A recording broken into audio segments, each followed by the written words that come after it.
Welcome to the Elevate Podcast, your resource for all things business, brand, and leadership. We are excited you have decided to join us today.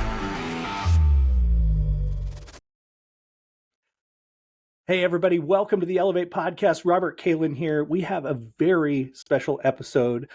We are bringing back a guest who has been on our show in the past, and all of us have something to offer. And I think today's episode is really going to bring out the best in you, and that's my prayer for you today. So, Mike, if you would just introduce our special guest today again. Yeah, well, it's an honor and privilege to have Jan McDonald back with us. And Jan runs a coaching, speaking business out of the Lower Valley in Eastern Washington. And she has ran an extensive nonprofit in her past life and what she's done, and is just a tremendous leader and friend. And her company is Jan McDonald LLC. But what I love about what she has to say is she's about bringing out the best in you and then some, because we all have a little bit more than some in us. So, Jan, thanks for being with us today, and I really appreciate you joining us again. It's hard to believe it was June of 2023 when you were with us last time, and so if you want to hear a little bit more about Jan and some of her background, that's a great episode for you to jump on. And Robert, is that episode? Episode 43 would be the one to go back to. So go check that out. Okay. Yep. Awesome. Yeah, thanks for having me back. Yeah. So Jan, as we start the podcast today, I just thought it'd be kind of good for you maybe to talk about, some of the things that you've seen happen, related to our listeners, or many of them entrepreneurs, as we are, and small business owners, and maybe some of the challenges that you've had to face and overcome as 2024 is now into its third month already. So we're starting the last of the month of the first quarter. There we go. Third month of the first quarter. Okay. Well, I think my biggest challenge was when we moved here in 2019, I started establishing a clientele, a business, and then COVID hit. And so everything changed with COVID. And so what I'm seeing a whole lot now, the coaching that I'm doing, be it nationwide, I'm seeing a whole lot more Zoom coaching, a lot less face-to-face. On some ways, that's really good because I can coach anywhere. But on other ways, it's just a little bit different coaching online rather than being in person. And so that is one of the things that I have seen that's been different. And one of the challenges that I see often is that people don't realize their need for a coach. They just would rather, I like to say, maybe stumble through life with their challenges. And maybe they don't think that they can overcome them. That's why they don't get a coach. Maybe they feel coaching isn't a real solution to their problem. So that's one of the things that I am seeing is how to make it. I couldn't live without my coach or coaches. They've given me some of the best inspiration and some of the knowledge and some of the tactics that I needed to succeed in my business and in life as well. Yeah. I think when you say that whole thing about online, I mean, here we are together online, and Robert and I are a few miles apart, and you're a couple hundred miles away from us. But one of the things that I learned in that when COVID hit was how big our reach really can be. And that you can impact people that are outside of the state of Washington, outside of the U.S. even, with what we can do from a technology standpoint. One of the things that you brought up, Jan, that I think is really important, that you didn't use the word, but you had to pivot. We all have to pivot at times, and as entrepreneurs, there's many pivots. Sometimes we think we're pivoting so much we're going around in circles, but what are maybe some of the pivots from a business standpoint, not only just, doing more coaching online, but did you also kind of have to make some adjustments to the way you worked with people too, or? So one of the most interesting things was doing long trainings online. Like Mm-hmm. 5 hour Zoom trainings are not my idea of a good time. Mike, you know me, I can't sit still for 5 minutes, let alone sit still for that long and train. So also I did trainings online where I came in as guest speakers for certain organizations, and one time there were 40 people on and only 2 people had their cameras on. Oh yeah, So, yeah. so I had to figure out how to train without knowing whether or not I was even engaging. Mm-hmm. And so that was really difficult. So that caused me to make some rules in my training. I will do the training if 100% of the videos are on. Otherwise, not doing it. Mm. It's just not effective. Mm-hmm. I also found I did when COVID hit and I did this pivot. I also found that I could do I was doing a lot of things for free, like John Maxwell had available to us, Leading Through Crisis. So I did a lot of those for free. And I came to the conclusion there, if people don't have skin in the game, they don't show. Mm-hmm. And so since my time is really valuable, and so is everyone else's time, I just decided that I wasn't going to do it for free anymore. People need to Yeah. have skin in the game. They Mm-hmm. need to have commitment. So those were 2 of the things that I learned. Mm. And the third big thing that I learned was how to engage people and have fun on Zoom in long trainings. So That's great. for people that are our listeners that maybe are challenged at times with Zoom meetings as well, what were some of the things you did maybe that kept people engaged, made it fun? Delivering content for even an hour on Zoom can be very challenging. Mm-hmm. So you did 5. How'd you break it up? How'd you make it be something that was enjoyable for you and enjoyable for the participants as well? Do you want to see my eyes roll? I've seen that eye roll before, yeah. So the 5 hour training, the one long one that I did, they were back to back. One was on Wednesday and one was on Friday, and it was a strategic planning.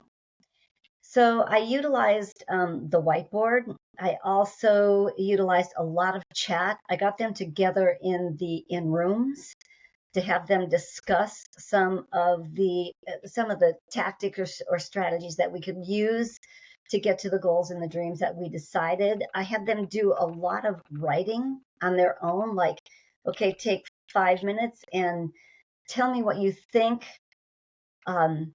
If we get to the end of this year, what do you want to have accomplished? And then we would get back together and we would chat about that and talk about that. So those were some of the things that we did. I also had I did documents that I sent to them ahead of time that they were to fill in, like fill in the blank type things. I wasn't really good at polls back then, but I did do Survey Monkeys to find out what they thought anonymously the organization needed. And I did those ahead of time so that I could really meet their goals with that. So just those kind of things. And also we took a break every hour. Super helpful, especially for people like me. Exactly. We took a break every hour for 5 to 10 minutes, and I allowed them to turn off their videos if they wanted for that particular point in time. Just some of those things that help keep them engaged. That's And great. help keep me engaged, for Pete's sake. Yeah. Yeah, there's nothing worse than doing a training and not having any feedback visually or even in the chat. I could feel for you. As soon as you're saying that, I had this nightmare of a webinar I did, and there were 50 people on the webinar, but I couldn't see a single one of them. So I don't even know. I'm just talking. Yeah. Yeah. Yeah, laughing at my own jokes. And And I'll be honest, doing like Facebook lives or Instagram lives, right, where you go on there and you see the number of people that are there, but if they're not engaging, you're like, come on, you guys. I don't know if you're actually listening or paying attention or whatever. Yeah. yeah, Yeah. yeah, So, Jan, you had mentioned, not doing anything for free anymore. So how did you go from free to fee without an awkward transition? Or maybe there was an awkward transition there. Can you describe that transition a little bit? It wasn't awkward. Okay. It wasn't awkward at all. That I made that decision. I had that intention, and from then on, everything that I offered, and I gave them my answer. Mm-hmm. Your time is valuable. My time is valuable. I'm charging for this because if you don't have any skin in the game, why should you show up? yeah. And I don't know about either of you, but has someone offered you online something for free and you've signed up for it and you thought, oh, well, I can watch the recording. I don't have to be. So, I Yeah. kind of had the same mindset, but when I paid for it, man, I was there. Yeah. So I noticed that within myself as well. Yeah, Robert and I just ran Live to Lead last week in a live setting, and we had great attendance from all the paid people, and then those that we had as organizations that were unpaid. We had 50 to 60% of the people show up. Mm-hmm. And so when I went through all the leftover name tags, went non-paid, non-paid, non-paid, non-paid, non-paid, non-paid, non-paid. So Yep. yeah, when it's free, it's an option and a convenience. When you have skin in the game, you're going to show up. Yep. Well, and Mike, and I saw that picture. You had tremendous amounts of people there, number one, but you prepared for the 50 that didn't show. Yeah.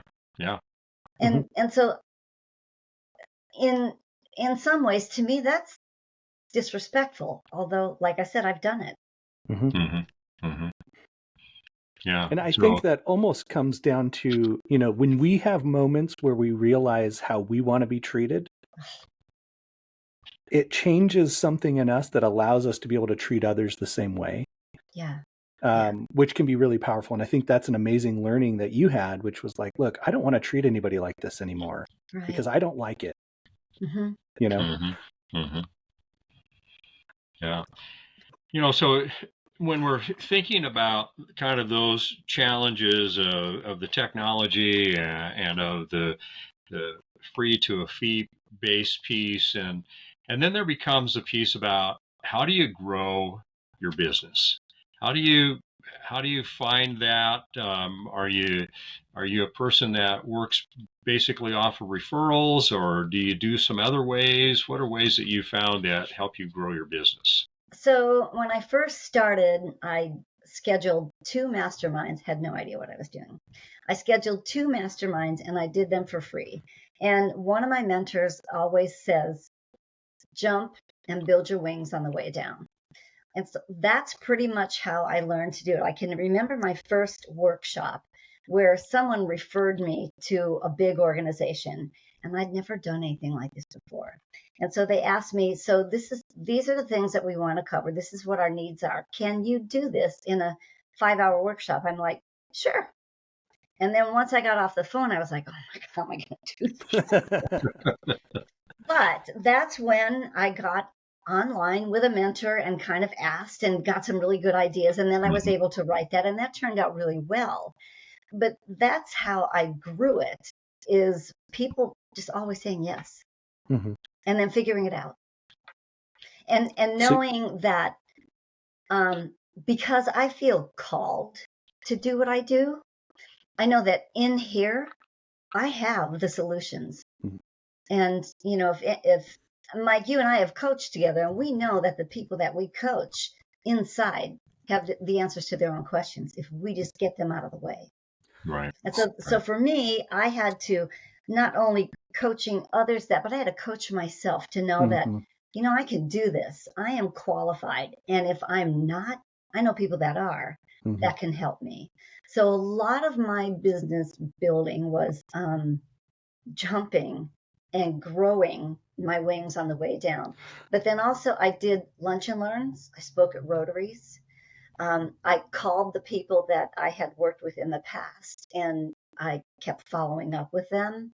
I also put them on my email list so that I could stay front of mind, so to speak, because I send out an email every Monday morning on different leadership, different mindset change tactics, things like that. So to keep them top of mind.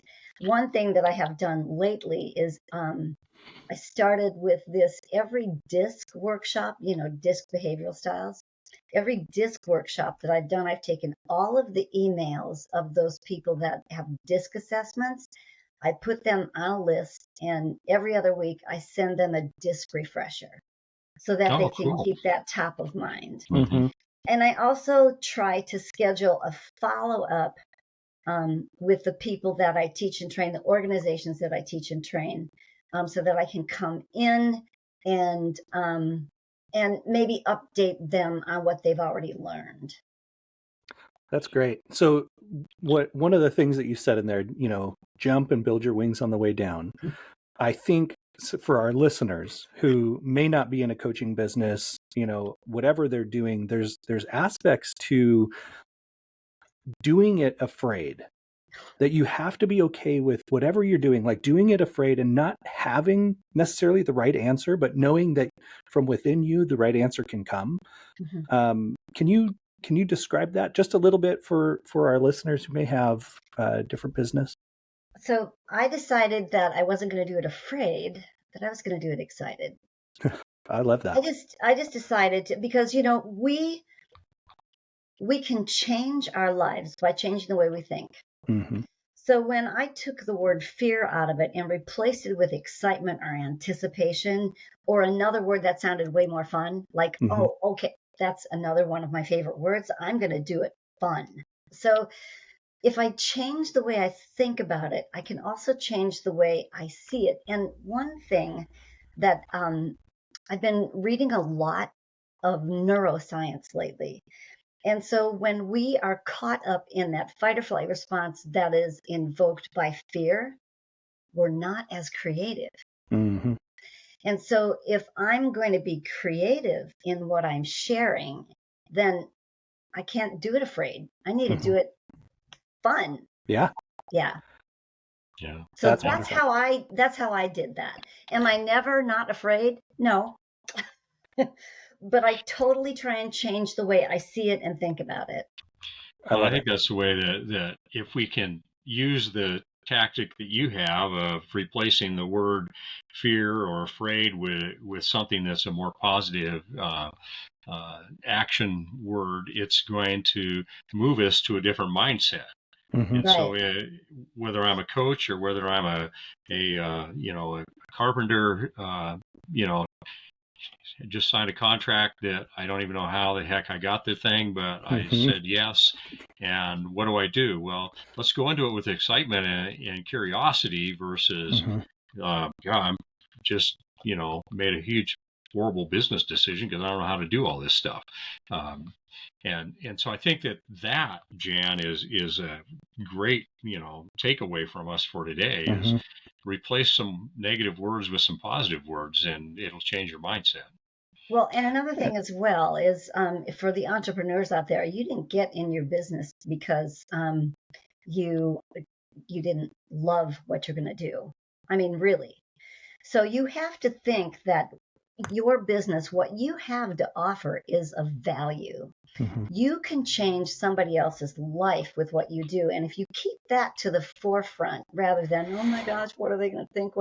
No, what you are doing is you are offering a solution to their problem that only you have. Yes, you might be a carpenter and there might be 20 other carpenters in your valley that you're serving, but you are the only you and nobody else carpenters like you. And so when you go talk to someone, you need to keep that in your mind, that you have tremendous value and you're going to offer them a solution to their problem.